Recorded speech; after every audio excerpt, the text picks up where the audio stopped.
What is your motivation for exhibiting at TRMarketplace, and what do you hope to achieve during the event? I think, twofold. The first thing that came to mind when TR Business approached me for this amazing opportunity was, well, of course, yes, because of the huge support that TR Business has given Moroccanoil and my team from day one when we entered into the travel retail channel of operation. And then second to that, and equally as important, and more now than ever, is connectivity and finding ways to connect with our operators and then our end consumers. So for me, it's supporting our partnership and then finding great ways to stay connected through this pandemic. In a post-COVID world, what role will the duty-free and travel retail channel play in developing your business? Look, I think that in a post-COVID world, like in a pre-COVID world, travel retail is a very, very important and strategic channel for Moroccanoil, and that we want to achieve through in travel retail what we've been able to achieve. It's really about branding. It's about reaching the consumer wherever he or she is traveling.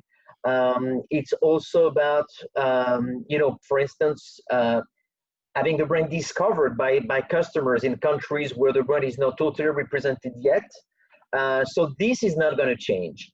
What we know is that our omni-channel strategy has been very, very effective during this pandemic, and travel retail is an integral part of this omni-channel strategy, from the hairdressers to premium retail to e-commerce with Amazon and travel retail. So for us, travel retail really is a part of this omni-channel, and this is not going to change.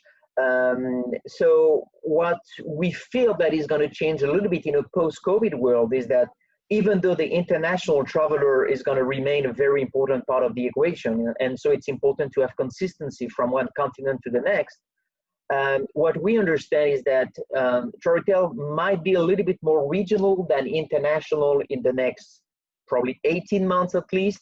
And it's going to be important for us, while being consistent from one continent to the next. It's going to be important for a brand like us to also be a little bit more regional and to have even more tailored offer for the regional passenger, whether it's in Latin America, Asia, or Europe.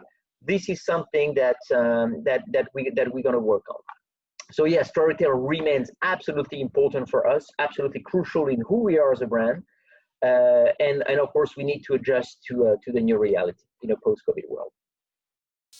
How do you believe consumer buying habits and priorities will have changed during this period? How must the industry make changes?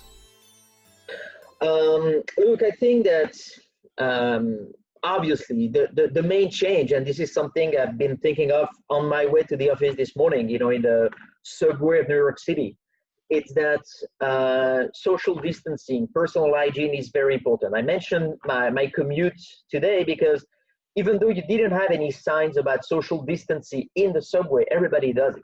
Everybody is wearing a mask, and everybody is really aware of the situation. And I think that for international travelers that were not able to travel for many months, this is going to be obvious, is that when shopping in travel retail, for instance, the personal hygiene is going to be absolutely key, and the social distancing. So whether it's in travel retail or in other channels, I think we need to be aware of that.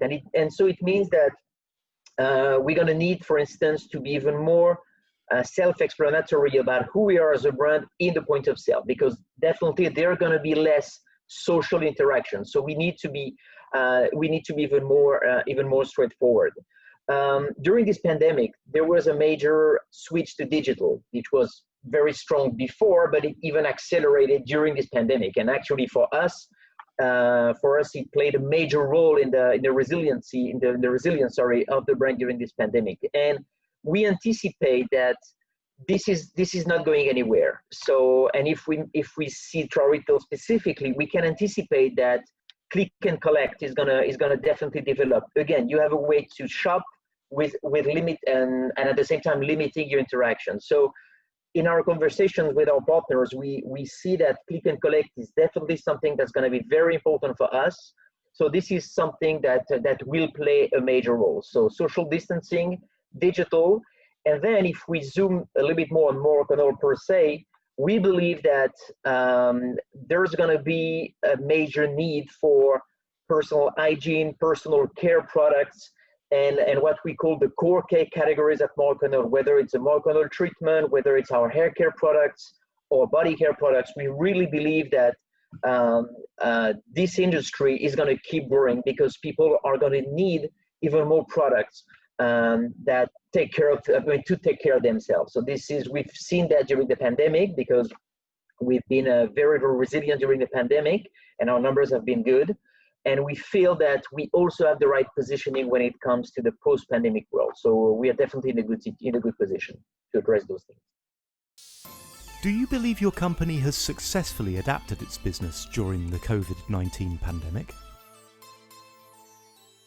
I mean, look, first of all, I mean, we need to be very superstitious. So I'm not going to say that everything is good, but what we can say is that, yes, globally, Moroccanoil has been able to successfully adapt its business. We had done a move to digital even prior to the pandemic, but it's true that this move was absolutely key for us.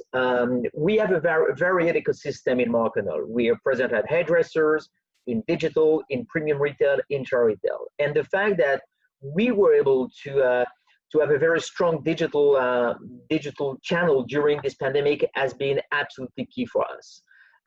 We had some customers that couldn't buy their products in travel retail or in hairdressers that were able to buy them at Amazon.com or Sephora.com. So yes, it was absolutely key for us.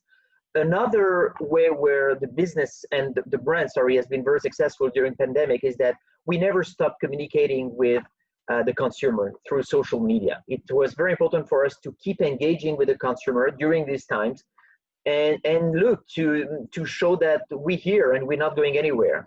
So yes, we feel pretty good about that. And I think it's like probably many other companies, I think that the pandemic is kind of accelerating a transition. And in our case, definitely, even though we keep investing and our main priority channel remains the hairdressers, for us, it proves the importance of having a varied ecosystem, and it definitely reinforces us in our willingness to do that and to keep developing other channels such as digital, for instance, in the future. Do you have a positive message or any advice that you would like to share with the industry at this difficult time? Yeah, so definitely at this challenging time, first and foremost is that we all, our well-being and our health, both physical health and mental well-being, is first and foremost from our co-founders and executive management team here at Moroccanoil. And then next is our commitment to this very important channel of operation within our ecosystem.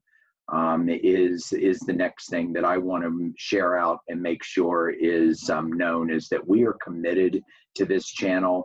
We are committed to navigating through these hurdles and coming out on the other side healthier and stronger than ever.